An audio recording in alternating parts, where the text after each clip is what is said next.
Vamos estudar um pouco de logaritmos antes de começar a resolução das questões do Enem. Numa pandemia de um certo vírus, uma pessoa contamina uma nova por dia. Se uma pessoa contamina uma nova por dia, no segundo dia vamos ter ela contaminada mais uma pessoa que ela contaminou. No segundo dia vamos ter ela contaminada mais uma pessoa que ela contaminou. Ou seja, no primeiro dia nós temos 2 pessoas, no segundo 4, no terceiro 8. E a gente pode perceber que por trás disso tem uma relação matemática, que é descrito pela função exponencial, que a gente já estudou. Ou seja, no primeiro dia nós temos 2 pessoas contaminadas, no segundo dia nós temos 4 pessoas contaminadas, no terceiro nós temos 8. Note que esse número reflete um padrão. O segundo dia tem o dobro de pessoas contaminadas do que o dia anterior. No terceiro dia temos o dobro de pessoas contaminadas no dia 2. Então, isso pode ser descrito pela função y, que vai ser a quantidade de pessoas contaminadas, vai ser igual a 2 elevado a x, onde x é o dia que vamos contar essa quantidade. Note que isso descreve perfeitamente como vai ser o crescimento de contaminação das pessoas. Olhe como o crescimento dessa função ele é rápido. Com pouco espaço de tempo, a quantidade de pessoas contaminadas é grande. Nós sabemos resolver essa função quando nós temos quantidades inteiras de dias. Queremos saber, por exemplo, qual é o dia que teremos 16 pessoas contaminadas. Substituímos na função, 16 vai ser o y, 2 elevado a x. Podemos reescrever o 16 deixando como base igual a esse 2, ou seja, 16 é igual a 2 elevado a 4. Isso igual a 2 elevado a x. Nós conseguimos resolver, pois conseguimos botar em bases iguais. Então, x igual a 4. Mas se, por exemplo, tivermos o problema, qual vai ser o dia que teremos 15 pessoas contaminadas? Não temos como resolver, pois não conseguimos botar o 15 na base 2. E para esse tipo de problema, a gente tem os logaritmos. Na datação histórica, a gente sabe que desde os babilônicos já existia a noção de logaritmo, mas na história ele surge principalmente nas grandes navegações, quando para navegar é necessário se guiar pelo céu, ou seja, fazia-se cálculos astronômicos para saber a posição e saber por onde navegar. Então nessa época foi muito necessário a simplificação de contas, e logaritmo nasce com isso. Nós temos propriedades logarítmicas que simplificam muitas contas. E foi para isso que eles foram criados, para simplificar contas. A definição de logaritmo, ela surge com o problema de encontrar o expoente de uma equação exponencial. Nós temos a dificuldade de botar esse a na base b, ou seja, encontrar um número que ele fique elevado para encontrarmos essa igualdade. Então o logaritmo tem essa definição. Nós lemos logaritmos de a na base b. Nós temos denominações para cada um deles. O a vai ser logaritmando, mas neles nós temos uma restrição. Esse número ele tem que ser sempre maior do que zero. O b nós chamamos de base e ele também tem uma restrição. Como o a ele tem que ser maior do que zero, mas também tem que ser diferente de 1. São condições de existência. Para que o logaritmo exista, tem que atender essas restrições. E o x é o resultado, que é o logaritmo. A definição de logaritmo diz que log de a na base b vai ser igual a x. Isso é equivalente, isso é a mesma coisa que dizer que a igual a b elevado a x. Uma maneira de decorar essa expressão é notar que o b ele dá meio que um soco no a, ele vem para cá e se torna a base do expoente x. Então o b vem para baixo do x e do lado de cá fica só o a. Então faz esse movimento. Por exemplo, se quisermos calcular log de 16 na base 2, nós estamos pensando no seguinte problema. Qual é o expoente que transforma o 2 no 16? Ou seja, quanto eu tenho que elevar o 2 para que ele se torne 16? Nós sabemos que 2 elevado a 4 é igual a 16. Então o expoente 4 transforma o 2 no 16. Assim a gente pode responder que o logaritmo da base 2 do logaritmo do 16 é o número 4, porque equivalente a isso vai escrever que 2 elevado a 4 é igual a 16. Como consequência imediata dessa definição, nós sabemos o logaritmo quando o logaritmando é 1. Por exemplo, da definição, se isso for, por exemplo, x, é equivalente a dizer que a elevado a x é igual a 1. Mas a gente sabe que todo número diferente de zero, para dar elevado a alguma coisa, isso para dar 1, só é verdade quando x é igual a zero. Ou seja, o log de 1 na base A sempre vai ser igual a zero para qualquer A.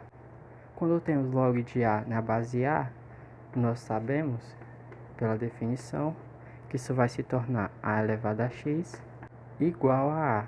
Mas qual é o número que eu tenho que elevar a A para ele se tornar A? O 1. Então, A elevado a 1 é igual a A. Então, log de A na base A vai ser igual a 1. Então, quando tivermos 1 no logaritmando, isso vai ser igual a zero. E quando tivermos log de A na base A, vai ser igual a 1. Como os logaritmos foram criados para simplificar contas, foi necessário criar sistemas de logaritmos, uma maneira que convencione que todo mundo faça logaritmo. Isso foi criado no logaritmo base 10. Quando nós temos logaritmo na base 10, convenciona-se a não escrever a base. Então, quando o logaritmo não tiver nada na base, sabe-se que está na base 10. Isso porque a simplificação de contas vem quando você faz uma tabela de vários resultados de logaritmos. Assim você não precisa fazer muitas contas, basta olhar na tabela. A base neperiana, também conhecido como base natural, ou seja, o logaritmo natural, ele tem uma base que é especial, que é o número de Euler, que é um número irracional. Esse nome natural não vem à toa. Esse logaritmo natural ele é muito conveniente para descrever várias coisas na natureza. Então, quando tivermos logaritmo de A na base E, e esse é o número de Euler, convenciona-se escrever ln de logaritmo natural. A principal coisa do logaritmo são suas propriedades. Nós temos três principais propriedades e outras que decorrem delas. Nós temos o produto, o quociente e a potência. O produto diz que quando nós temos o logaritmo de A vezes B, isso na base C, nós podemos transformar esse produto que está no logaritmando em uma soma de logaritmos. Então, log de A vezes B na base C vai dar log de A na base C mais log de B na base C. Então, o produto virou uma soma de logaritmos. De modo equivalente, de modo análogo, nós temos que o quociente vai transformar uma divisão dos logaritmandos em uma subtração. Então, nós temos o log de A dividido por B, isso na base C vai dar log de A na base C menos log de B na base C. Nós temos também a propriedade de potência. Quando nós temos logaritmos de um expoente, ou seja, A elevado a x, nós podemos fazer esse movimento. O x ele vai cair para frente do logaritmo. Então, log de A elevado a x na base B vai se tornar x logaritmo de A na base B. Nós temos uma última propriedade e uma decorrência interessante dela. A mudança de base vai fazer trocar a base do logaritmo. E para isso nós temos que fazer uma fração, onde o numerador vai ser o número de cima com a base nova e o denominador vai ser o número de baixo com a base nova. Então, log de A na base B vai se tornar log de A na base C dividido por log de B na base C. Uma consequência disso é que se tivermos log de A na base B, nós podemos fazer uma mudança de base para a base A, ou seja, nós teremos em cima log de A na base A, embaixo log de B na base A. Fizemos uma mudança de base para a base A. Então aqui em cima ficou log de A na base A, e embaixo nós invertemos a base com logaritmando.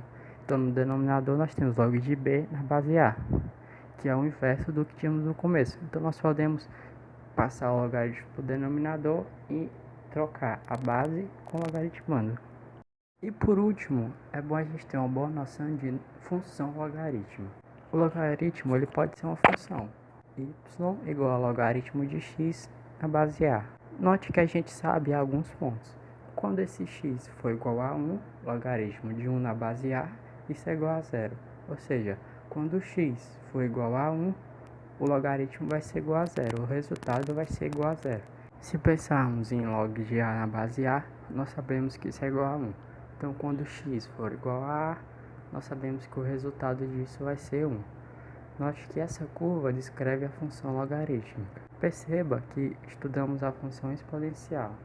E a função logarítmica é exatamente a inversa da função exponencial, porque nós temos uma simetria em relação à reta bissetriz. Essa reta corta bem no meio. E nós temos que a exponencial no ponto x igual a 0 vai no 1. A logaritmo no ponto x igual a 1 vai no y igual a 0.